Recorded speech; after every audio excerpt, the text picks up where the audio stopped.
ये जो मंडप है ना, आपके पाप और पुण्य दोनों आपके साथ चलते हैं। देखो, जब हम लोग कोई घटना घटती है तो हमारी माताएं कहती है पुण्य आड़े आ गया। हमारे गांव में यदि कोई घटना से कोई व्यक्ति बच जाए तो अपन क्या कहते हैं, अरे उसके तो पुण्य आड़े आ गए, नहीं तो बहुत बड़ी घटना हो जाती है। तो पुण्य आड़े आ गए माने पुण्य साथ थे। तो बंधुओं, हमारे पुण्य और पाप दोनों हमारे साथ चलते हैं। कभी एक चीज हमारे साथ नहीं चलती, दोनों हमारे साथ चलते हैं। लेकिन श्रीमद् भागवत के मंडप में जब आप प्रवेश करते हैं ना, तो पाप वहीं गेट पे रह जाते हैं, आप सबके पाप। यहाँ तो केवल अपने पुण्य आते हैं अपने साथ, क्योंकि पुण्य तो बढ़ते हैं, तो केवल पुण्य वाला मीटर आता है। अब सबके पाप वहां खड़े होकर इंतजार करते हैं सबका। जो लोग कथा के बीच में से जाते हैं ना, तो क्या होता है कि कभी कभी इसका पाप उसके साथ भी चला जाता है। इसलिए कथा के बीच में नहीं उठना चाहिए, एक स्थान बैठ के बड़े भाव से भगवान की कथा सुनना चाहिए। कल हमने सुना गोकर्ण उपाख्यान। तुंगभद्रा तटे पूर्वे भूतपत्तनम उत्तमम वर्णा स्वधर्मेण सत्य सत्कर्म तत्परा। तुंगभद्रा के किनारे आत्मदेव जी रहते थे। देखिए, तुंगभद्रा नदी कौन सी है, थोड़ा सा विवेचन करके और स्पष्ट बता दूं। आत्मदेव की कथा हमारी और आपकी कथा है बंधुओं। भागवत की हर कथा हमारी और आपकी है, क्योंकि भगवता भगवत्या नाम प्राप्तम शाश्वत साधनम तस्य सा श्रीमद्भागवतम। भागवत तो वो ग्रंथ है जिसके आश्रय से भक्त को भगवान का साक्षात्कार होता। तो ये सारी कथाएं भक्तों की हैं।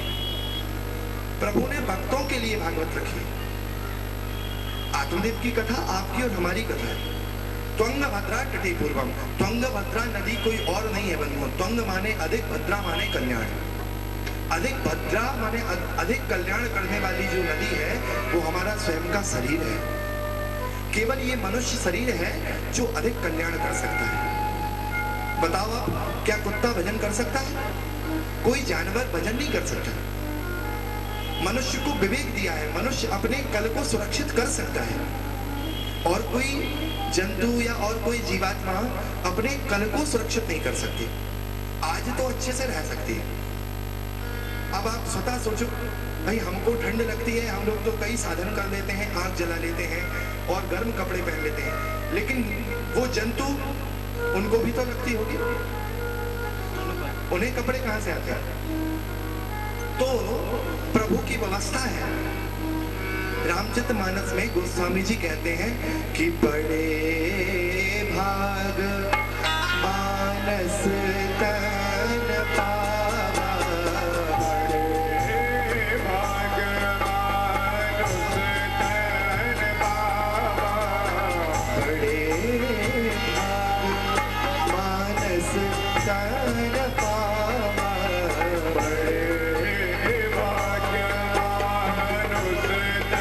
तन पावा, बड़े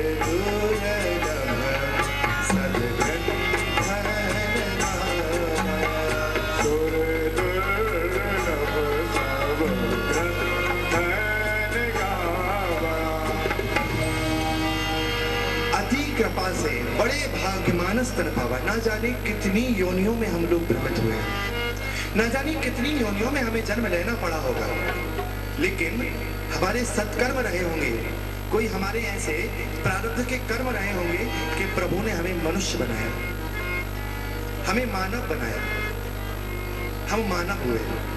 ये जो शरीर है बंधुओं, यही तुंगभद्रा नदी है।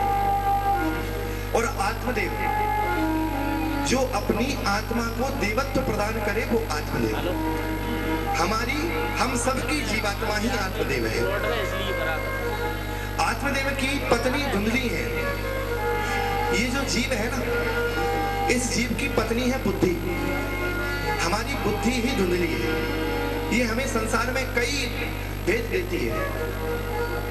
ये जो द्विधा बुद्धि है ना, ऐसा करें कि ऐसा करें, वो ऐसा ये ऐसा, ये जो संसार में खोट निकालती रहती है, ये जो बुद्धि है ये द्विधा बुद्धि है। अरे काहे का घोट भैया, हम स्वतः देखें, आत्मदर्शन करें। जीवात्मा बड़ा सुरक्षित रहता है, धुंधली बार बार जीवात्मा को धोखा देती है, लेकिन इनके यहां संतान कोई नहीं है। बुद्धि से कभी कोई फल प्राप्त नहीं होता बंधुओं। फल कब प्राप्त होता है? जब हम सत्संग करते हैं। आत्मदेव एक संत से मिले, संत से सत्संग हुआ, तब संत ने फल दिया। बिनु सत्संग विवेक ना हुए।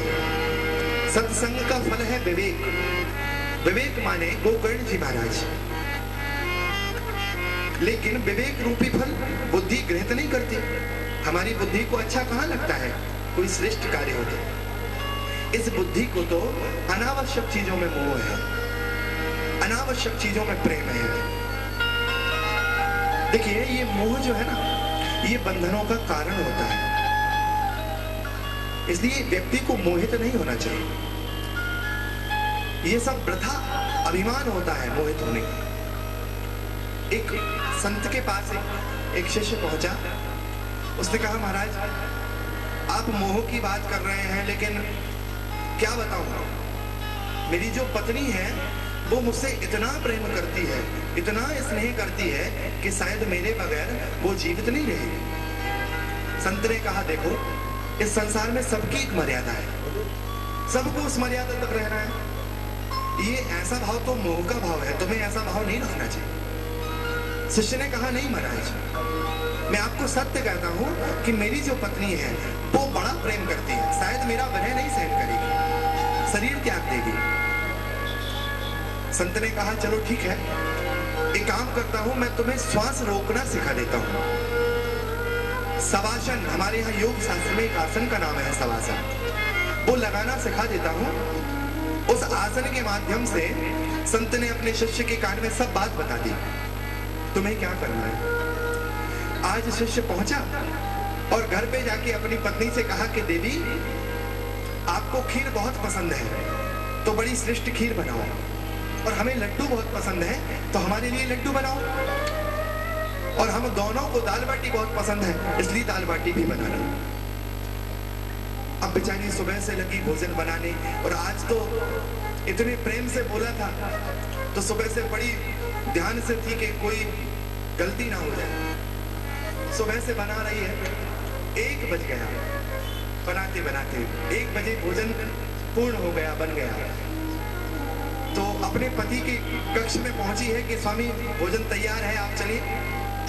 तो क्या देखती है कि पतिदेव तो नीचे धरती पर सोए हुए हैं। 1-2 बार आवाज लगाई, समझ में नहीं आया। फिर थोड़ा उन्हें हिला के देखा तो हिले भी नहीं। अब भाई नाड़ी देखी तो नाड़ी भी नहीं चल रही है। अब चिंता हुई पत्नी को कि ये क्या हो गया। आज 2 बज गए, कल भी उपवास था मेरा एकादशी का, तो कल भी दिन भर कुछ नहीं पाया, और आज 2 बज चुके हैं अभी तक मैंने कुछ पाया नहीं है, और इनके साथ अभी ये होना था। अब सोचती है कि यदि रोती हूं तो पड़ोस के लोग इकट्ठे हो जाएंगे, फिर शायद मैं कुछ खा पी नहीं पाऊंगा, क्या किया जाए। तो सोचे लड्डू तो 1-2 दिन चल भी जाते हैं, तो लड्डुओं को एक डिब्बे में रख देती हूँ, लेकिन खीर तो बेकार हो जाएगी भाई। तो खीर पीने लगी, और खीर पी के फिर जोर जोर से रोने लगी। बहुत विलाप किया। पड़ोस की कई सखियां आई। सखियों ने कहा कि अरे देवी क्या हुआ, क्या हुआ। तो बड़े अच्छे शब्दों में बोलती है कि साईं स्वर्ग पधारिया, अजी कछु न भेटो माखो, कि साईं स्वर्ग पधारिया, कछु न भेटो माखो। अरे सखी क्या बताऊं, सुबह तो बड़े अच्छे थे, ना जाने क्या हुआ, अचानक इनका देहावसान हुआ, और सबसे बड़े दुख की बात तो यह है कि मुझसे कुछ कह के भी नहीं गए। अरे कुछ बता ही जाते, कुछ भी नहीं बताया। पुनः बोलिए कि साईं स्वर्ग पधारिया, कछु न भेंटो माखो। अब वो पति जो लेटा हुआ था, जो सब देख रहा था, वो उठा और बड़े विनम्र शब्दों से बोला, अजी खीर तो सारी खाई चुकी हो, जरा लड्डू और भी चाखो।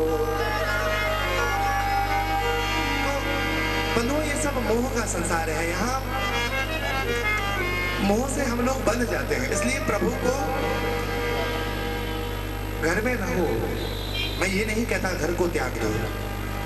पति पत्नी पुत्र माता पिता इन सबके प्रति हमारे कर्तव्य है। हर जीवात्मा का इन सबके प्रति दायित्व बनता है, लेकिन ये सब संबंध शरीर तक सीमित है। इस शरीर से उन सबकी सेवा करो, लेकिन अपनी जो आत्मा है ना, उसमें मेरे ठाकुर जी को विराजित करो। अपनी आत्मा में सदैव मेरे प्रभु को विराजित करो।